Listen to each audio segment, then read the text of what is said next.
Today on the High Republic Show, we're taking a deep dive into what you can expect from the High Republic at Star Wars Celebration in April, plus more exclusives than you can shake a stick at. That's our exclusive stick, so you know they're good. Roll that beautiful intro, baby. For over 1,000 generations, the Jedi Knights were the guardians of peace and justice.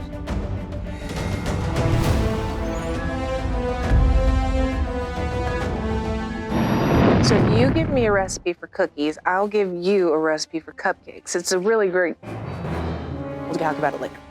Hi, and welcome to the first episode of the third season of Star Wars The High Republic Show. Welcome back, y'all. Look, we got a permanent little buddy. It's Yoda, and he hangs out here now, and we're friends. Oh my gosh, there's so much space.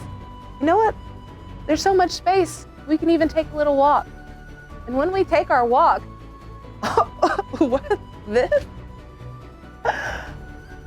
It's This Week in Star Wars. That's what it is. Oh my gosh. Kristen has fans when she's here? No! Oh, look, those are mine. Yay! Hi! And now that my ego's been satiated by my fans, why don't we get caught up on all that we've missed since the last episode of the High Republic by checking out this High Republic reading list. Kicking things off with Marvel's The Blade #2, we catch up with Porter Engle as he's traveling to a faraway planet with his sister to help with the request for aid. But because it's Star Wars, there's more than they bargained for waiting for them. Over in Dark Horse's High Republic Adventures #4, everyone's favorite pirate queen, Maz Kanata, is working alongside the undercover Padawan, Sav Malagan, as they try to uncover what the Dankgrax gang are up to. But when they figure out what's really happening, it might be too late. Can they stop this dastardly bunch and save their friends in time? Meanwhile, in the Pilgrim Moon of Jedha, representatives of the Jedi, the Path of the Open Hand, and other Force faiths gather as the Convocation of the Force. With the galaxy still reeling from the skirmish between the planets of Aram and Arano, the citizens of Jedha are preparing for the Festival of Balance. Luckily, Jedi Knight Ada Forte and Master Krystan's son arrived to oversee the signing of a peace treaty to end the Forever War. But not everyone is stoked on peace, especially when it's brokered by the Jedi. Now, rumors are flying that the Jedi are bringing war with them, and now the anger and the fear that has fueled the Forever War threatens the peace and harmony of Jedha. Dun dun dun! Concurrently, over in Marvel's High Republic #4, the Temple of the Wills has been attacked, critically injuring Jedi Vildar Mac, with everyone pointing fingers at the thief, Tay-Sirk. If that wasn't bad enough, the Herald of the Open Hand has landed on Jedha. Oh, and let's not forget about the Nameless lurking around the Holy City. Yeah, cool. And the Battle of Jedha continues in Marvel's High Republic #5, when Vildar Mac and Padawan Maddie Cathly are overcome with a crippling fear, not to mention the Guardians of the Wills are holding Tay-Sirk prisoner. Will he use the chaos to escape? And who's ransacking the Temple of the Kyber? Is nowhere on Jedha safe? Phase 2 is intense, y'all. But you know what else is intense? Getting ready for Star Wars Celebration. What's gonna happen? Are we gonna talk about the High Republic? Are we gonna get new information on young Jedi adventures? What are we gonna do? If only someone could answer these questions. You guys, it's James Waugh. Hi, Krystina. Now that I have you here, would you care to answer some questions about this next era of the High Republic? Absolutely. Why is it important to grow and expand this era of Star Wars storytelling? Ultimately, and I've said this before, Kathy wanted us to really just push forward, try new things and expand and see what happened. So it's from a place of excitement and potentiality. The thing about this era is it's so undiscovered and so open to be charted by amazing creators that come in and find the stories they want to tell within it. And as we did, we were very mindful of crafting a space that allowed for further development that could beget live action, animation, video games. And so the publishing component of it is tell this big macro story. But there are so many more stories to tell in this era, and so it's exciting to start to get those out into the world. Well, speaking of brand new stories to tell, can you tell us a little more about Young Jedi Adventures, the new series coming to Disney Junior? Yeah, sure. I always picture the show from a place of there are two moments in every Star Wars fan's life that they love, and that's usually when you first see Star Wars and you're sort of introduced to this imaginative world. And then, at least as a dad, it's that first moment where you pass that back and you see someone else experiencing Star Wars for the first time. It's really from a place of giving kids a kind of first entry point into this amazing galaxy. Can you tell me a little more about the characters we'll meet in the show? Oh, there's gonna be more in Celebration, but I can tell you a little about the characters. They're younglings, that have went out to the world that's new to train and interact with the local community and really explore the Outer Rim and get to know other cultures. The star of the show is Kai Brightstar. He's heard all the tales of some of the greatest masters in the galaxy, and he really holds himself to a high standard. Liz Soleil is a youngling that sees the world differently and has a deep love for animals and has a heart of gold. And of course, there is what is already an internet sensation, the adorable Pooba named Nubs, voiced by Dee Bradley Baker, who just does an incredible job bringing that new species to life. Is there anything else we need to know about Tanu, like perhaps some character crossovers? Master Yoda makes many appearances throughout the season. He plays an important role in many ways to Kai. There are all sorts of nods that fans will instantly recognize, from ships to droids to costuming. The show was constructed to take place in the High Republic, and it is absolutely part of that world building and part of that ecosystem. There's 2 more high-profile projects, the Acolyte and Eclipse, and will we learn more about these at Celebration? Oh, come on, you can wait till Celebration to get some of that. No.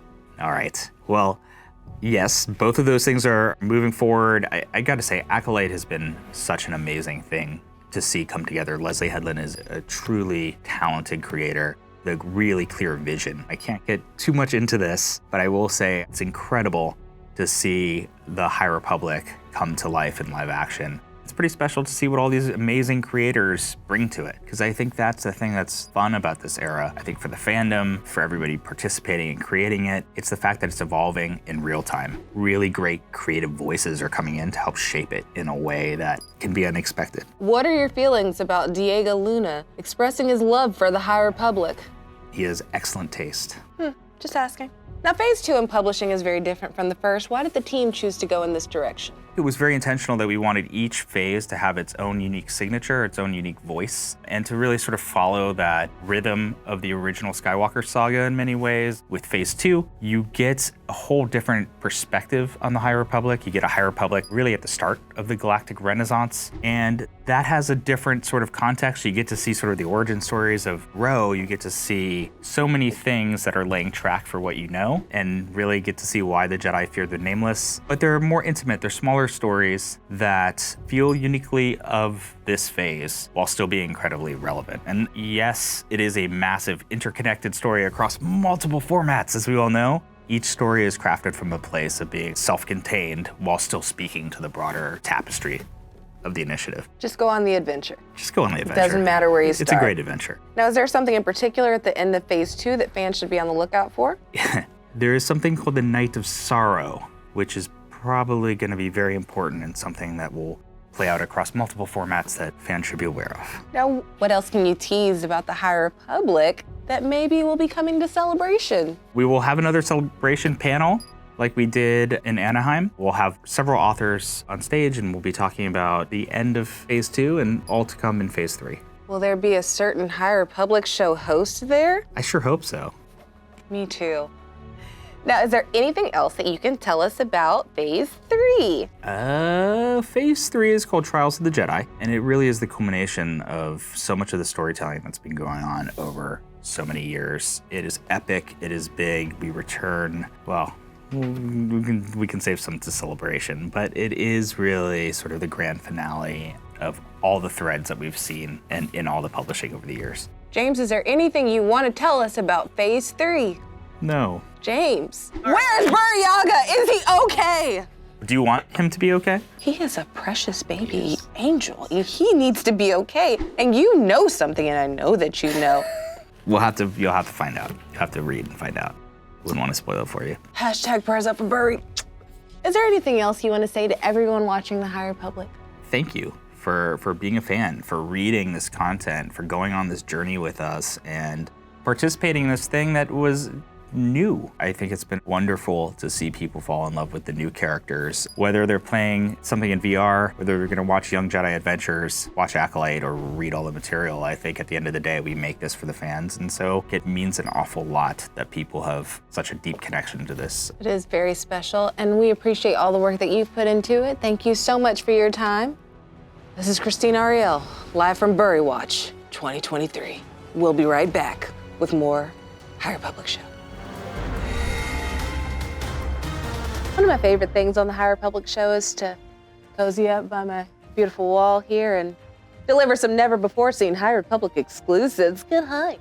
Kicking things off with a never-before-seen look at a couple of interior pages for the Viz manga, Edge of Balance, Precedent. The interiors feature Markion Rowe, looking imposing as ever with a couple of mysterious characters, which, if they're with Markion Rowe, they're probably up to no good.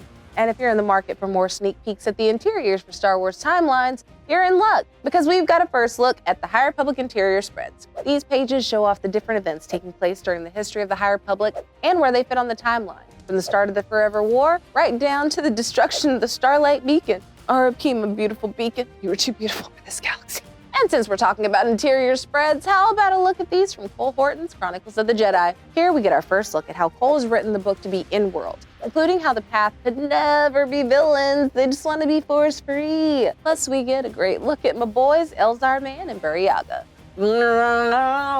Indeed. And what do we have here? Why, it's your first look at the inside of Marvel, the High Republic #7. Here we see pilgrims incensed by the Herald of the Path of the Open Hand riot in the streets of Jeddah. Jedi Bildar and Maddie stand their ground and defend the helpless in the only safe place they can find, a bar called Enlightenment. If that wasn't enough, here's a look inside Marvel's The Blade #4, where we see Jedi Porter Engle and Baraj Sylvain finding themselves facing a new adversary in the ruthless General Vice as mercenaries lay siege to the royal palace on Ganzavor. But defeating impossible odds is just what these two Jedi do best. And do you want some character concept art to feast upon? Good! Because we have not just one, not just two, but 3 brand new characters to check out. First up is Aslan Rel. Yes, that Jedi you listened to in Path of Deceit is now here in full color, showing off his slick blue saber. Now we've got a look at Yana Rowe, ancestor of Markion Rowe. She's looking fierce in her green tunic, and check out that manicure, yow, like she in a mood. Finally, is a concept art for Das Leftbrook, everyone's favorite prospecting progeny. He's looking like he's ready to chart a course for adventure with his dad Spence. Now that's how you christen a exclusive wall, am I right? And as always, if you want more information about Star Wars The High Republic, check out StarWars.com.